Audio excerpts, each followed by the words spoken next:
आज की क्लास में आपका बहुत बहुत स्वागत है। आपको पता है कि सीईटी का एग्ज़ाम जो है ये सितंबर अक्टूबर में होगा और अपने पास में लगभग 2 से 3 महीने का समय है। तो अपन 2 से 3 महीने के अंदर इतना बड़ा सिलेबस है, उसको किस प्रकार से कवर करें कि कम मैटर के अंदर अपन को अच्छे अंक प्राप्त हो जाए। और इस चैनल पर भी आपको इम्पोर्टेंट फैक्ट करवाए जाएंगे ताकि आपकी तैयारी और अच्छी हो सके। तो इसके लिए आप इस चैनल से जुड़ सकते हैं। पहले टॉपिक से स्टार्ट करके अपन लगभग सारा पूरा सिलेबस जो है कवर करने की कोशिश करेंगे। इम्पोर्टेंट जो है चीज़ें ही पढ़ेंगे। तो आप इस चैनल से जुड़ करके आप अपनी तैयारी को और अच्छा कर सकते हो। तो चलिए आज की क्लास अपन शुरू करते हैं। पहला जो टॉपिक है ये वाला अपना पहला टॉपिक है कि 19वीं और 20वीं शताब्दी के अंदर सामाजिक और धार्मिक सुधार आंदोलन। तो इसके अंदर अपन को क्या क्या पढ़ना है, क्योंकि पूरी रामायण पढ़ेंगे तब तो इतना बड़ा है कि अपन अगर 3-4 दिन भी पढ़े तो भी अपने को ये याद नहीं हो सकता है। तो अपन को इसमें से जो फैक्ट हैं जो अपन को एग्ज़ाम के अंदर अपन को लगते हैं भाई ये पूछे जा सकते हैं, केवल उन्हीं को पढ़ने हैं अभी, है ना, क्योंकि 2 महीने हैं अपने पास में। चलो तो आज की क्लास में अपन ये वाला टॉपिक पढ़ लेते हैं। तो इसके अंदर अपन को सबसे पहले तो ये ध्यान रखना है कि सामाजिक और धार्मिक सुधार आंदोलन जो है उसके अंदर राजा राम मोहन रॉय की क्या भूमिका रही है। समाज, जिसको आदि ब्रह्म समाज भी कहा, स्थापना 20 अगस्त 1828 को की गई थी। किसने की थी? तो राजा राम मोहन राय ने की थी।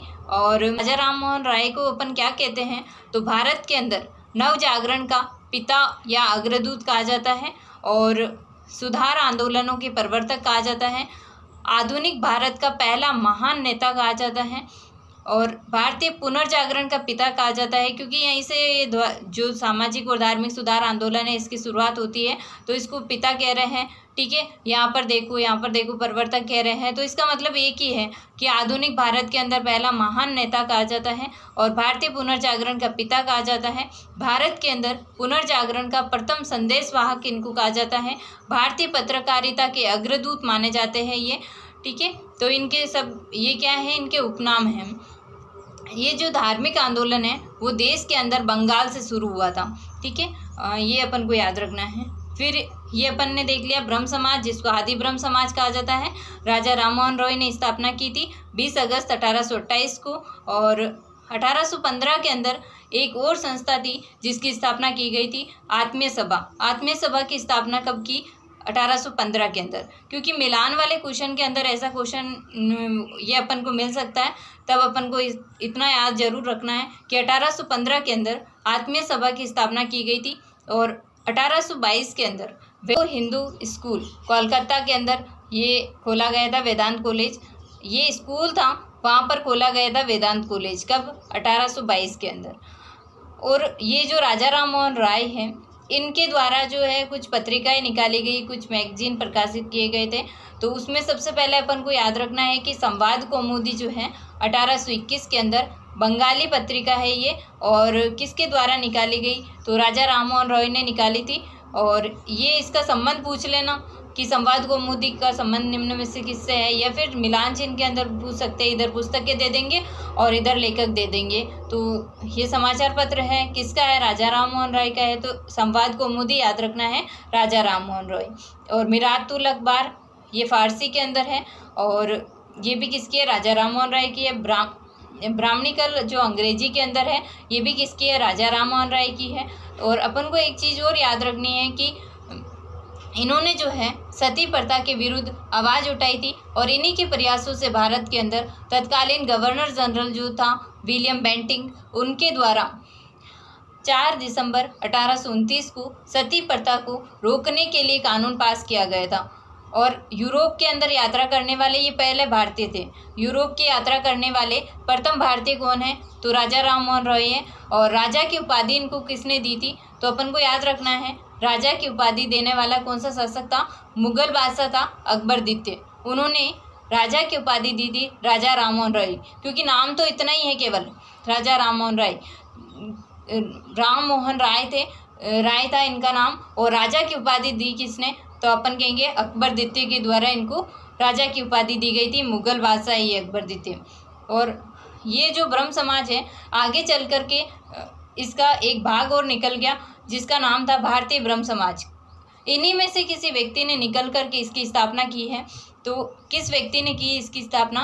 भारतीय ब्रह्म समाज की स्थापना 11 नवंबर 1866 को केशव चंद्र सेन के द्वारा इसकी स्थापना की गई थी। और इतना ही याद रखना अपन को, भारतीय ब्रह्म समाज देख के पूछ ले कि स्थापना किसने की, तब अपन को राजा राम मोहन राय नहीं करना है, ऑप्शन के अंदर सही, ठीक है। तब अपन को करना है केशव चंद्र सेन। केशव चंद्र सेन ने भारतीय ब्रह्म समाज की स्थापना की थी। साधारण ब्रह्म समाज जो है उसकी स्थापना किसने की, ये भी इसमें से टूटकर एक निकली है। इनमें से किसी व्यक्ति ने और स्थापना कर दी, एक और नाम से संस्था निकाल दी, साधारण ब्रह्म समाज, जिसकी स्थापना आनंद मोहन बोस के द्वारा और शिवचंद देव के द्वारा, उमेश चंद्र दत्त के द्वारा इसकी स्थापना की गई थी। इन तीनों व्यक्तियों ने मिलकर के एक साधारण ब्रह्म समाज की स्थापना की थी। और 1929 के अंदर, ये याद रखना है कि 1929 के अंदर बाल विवाह निरोधक कानून लागू किया गया था, और जिसको अपन कहते हैं ना शारदा एक्ट। शारदा एक्ट जो हरविलास शारदा के प्रयासों से ये शारदा एक्ट शुरू किया गया था। और विवाह योग्य निर्धारित आयु इसके अंदर तय की गई थी। लड़के की आयु तो 18 वर्ष और लड़कियों की आयु 16 वर्ष। उस समय की बात है जब शारदा एक्ट के अंदर ये आयु निश्चित की गई थी कि भाई बाल विवाह 18 वर्ष का लड़का होगा। प्रार्थना समाज, प्रार्थना समाज की स्थापना जो है 1867 के अंदर बम्बई के अंदर की गई थी। किसने की थी? आत्माराम पांडुरंग ने की थी। और ये ब्रह्म समाज की एक शाखा है, ठीक है, एक शाखा है ब्रह्म समाज की, एक शाखा है प्रार्थना समाज। और आर्य समाज जो है उसकी स्थापना स्वामी दयानंद सरस्वती ने की थी। कब की? 10 अप्रैल 1875। तो याद रखना है, ये तिथि पूछी जाती है कि आर्य समाज की स्थापना कब की गई। 10 अप्रैल 1875 के अंदर आर्य समाज की स्थापना की गई थी और बम्बई के अंदर की गई थी। स्वामी दयानंद सरस्वती का मूल नाम मूल शंकर था और इनके गुरु थे विरजानंद जी। उन्होंने मूल शंकर को दयानंद नाम दिया था, तब इसका नाम दयानंद सरस्वती पड़ा।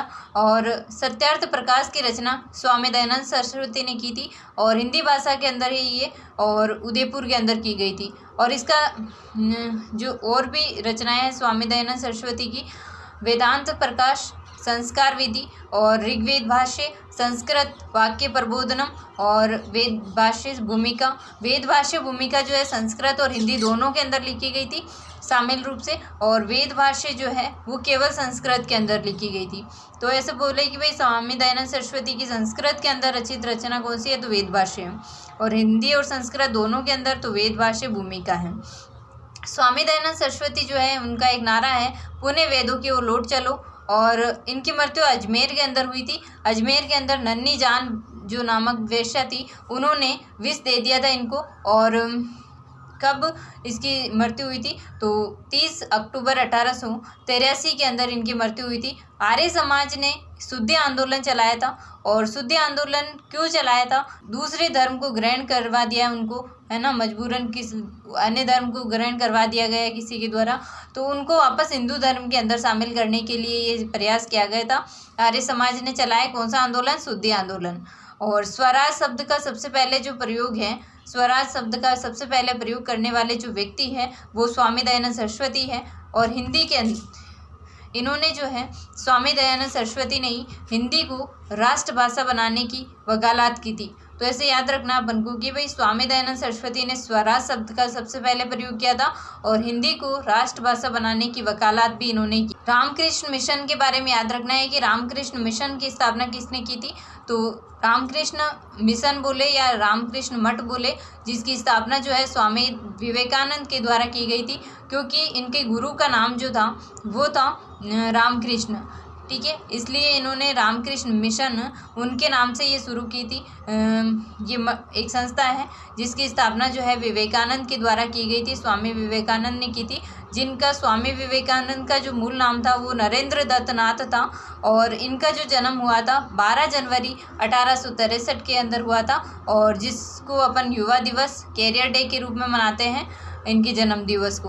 और इनका जो जन्म हुआ था वो कायस्थ परिवार के अंदर हुआ था, कलकत्ता के अंदर। तो याद रखना स्वामी जो विवेकानंद है उनका जन्म कौन से परिवार में हुआ? कायस्थ परिवार के अंदर हुआ था। कब हुआ था? 12 जनवरी 1863 को हुआ था। और कहाँ हुआ था? कलकत्ता के अंदर। विवेकानंद जो है उनको विवेकानंद नाम किसने दिया था? तो राजस्थान के खेतड़ी के अंदर जो महाराजा थे, उन्होंने, खेतड़ी के महाराजा ने स्वामी जी को विवेकानंद नाम दिया था।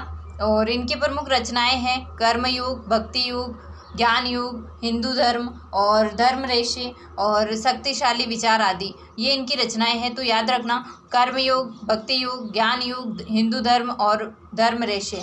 तो धर्म रेशे वाली जो है आपको महत्वपूर्ण रूप से ये याद रखनी है कि ये किसकी रचना है? तो स्वामी विवेकानंद की रचना है। और इनके द्वारा दो समाचार पत्र, क्या अपन पत्र कह सकते हैं, ये किसने निकाला था?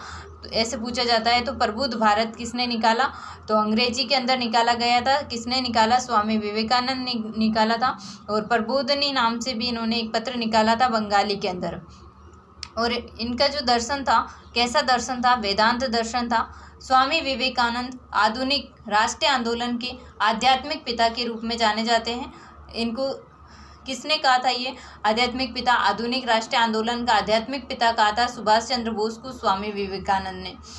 थियोसॉफिकल सोसाइटी, जिसकी स्थापना 17 नवंबर 1875 के अंदर की गई थी, न्यूयॉर्क के अंदर रूसी महिला मैडम हेलन पेट्रोवना और बेला वेट्सकी ने इसकी स्थापना की थी। और कहाँ पर की थी?